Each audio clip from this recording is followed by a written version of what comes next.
Hello, our dear students. Welcome to I-Fal. My name is Teacher Nikki, and welcome to our video lesson. So, this video lesson aims to guide you in creating grammatically correct sentences. It also aims to provide clarification to some confusions in the English language. I am very much excited to give you another lesson today. So, without further ado, let's go ahead and start the class. I hope you enjoy it. Let's go. So, for this lesson, we will be talking about relative clauses for adding extra information. Okay, so there are two types of relative clauses that you have to remember.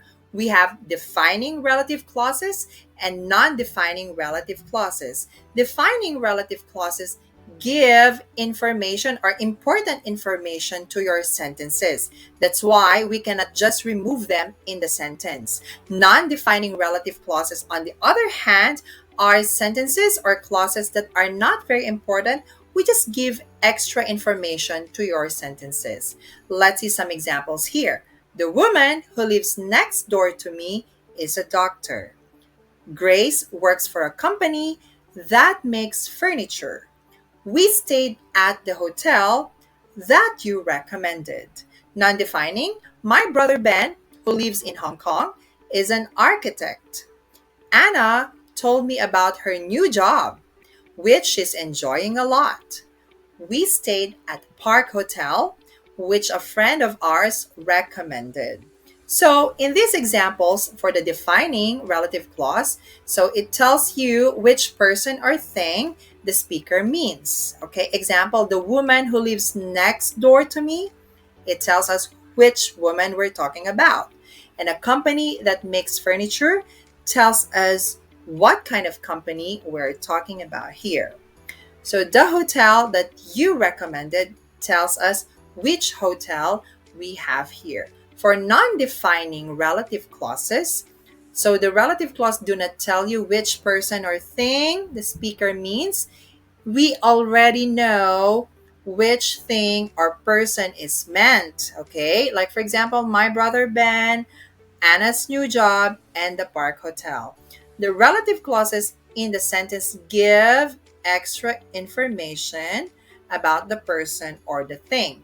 Usually not very important, okay? So, another thing you have to understand in terms of construction, we do not use commas for defining relative clauses. For non-defining relative clauses, we have to use comma before or even after these clauses. Let's take these examples.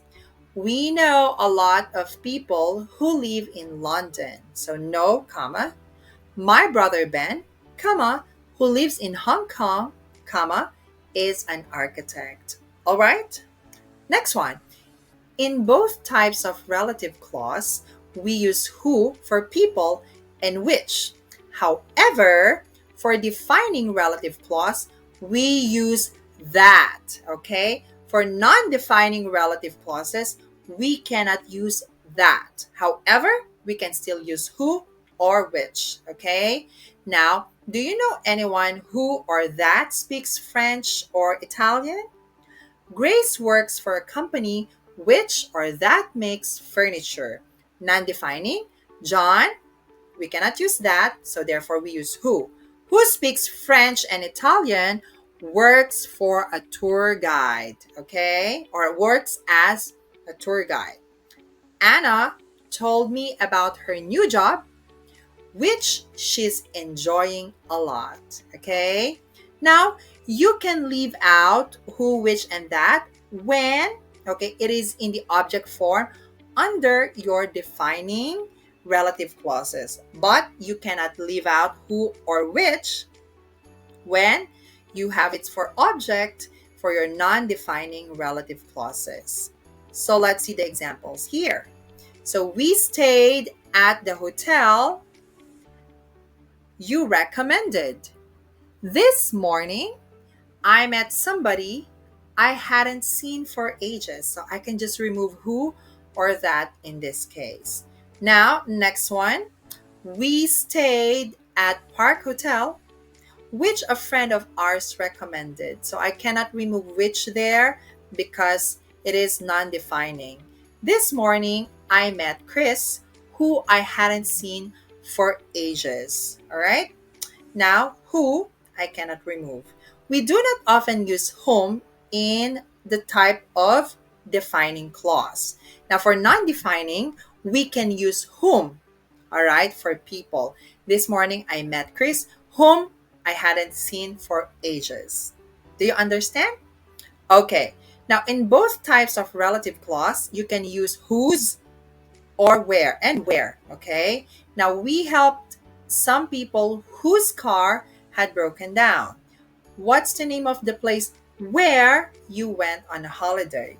Lisa, whose car had broken down, was in a very bad mood. And Kate has just been to Sweden, where her daughter lives. Okay? So we can just use whose and where for both types of relative clauses. Now, let's do some exercises to understand, okay, these defining and non-defining relative clauses. So let's take a look at here some sentences. I've had my car for 15 years and this car has never broken down. So how do we use the relative clauses here, defining and non-defining? A lot of people applied for the job. Few of them had necessary qualifications. Do you think this is important or not important information? Amy showed me a picture of her son. Her son is a police officer. Is that important or not? My brother is an architect. He is married. So is that important or not? So let's take a look at the answers. So my car that I had for 15 years has never broken down. So this is in defining relative clause because we want to say this is this is information that is important for the sentence. Okay? Few of the people who applied for the job, who's the people who applied for the job, had the necessary qualifications. Important to complete the meaning of the sentence. Next one. Amy showed me a picture of her son who is a police officer. Actually, she just showed the picture of her son. It's not important if he is a police officer or not, all right? This is just non-defining. My brother, who is an architect, is married. So I just wanted to say he is married, but I just added he is an architect. Who is an architect? That is non-defining, not important to complete the sentences here or not important for the meaning of the sentence. Okay? So I hope you understand how we use non-defining and defining relative clauses. All I hope you find our lesson today very helpful. As I always say, the secret in improving your skills is constant practice. I want you to keep practicing our given lesson today and apply it to your day-to-day conversation in English. I also want to encourage you to keep subscribing to our classes here in I-Fal. I am confident that your teachers will help you in making your skills a lot better. Also, please visit our website for more updates and information. There will be a lot of exciting things coming, so please stay tuned and keep being updated. I will flash our website in the next slide. So once again, I am Teacher Nikki saying thank you and good luck. Have a nice day, and I will see you in our next lesson. Bye!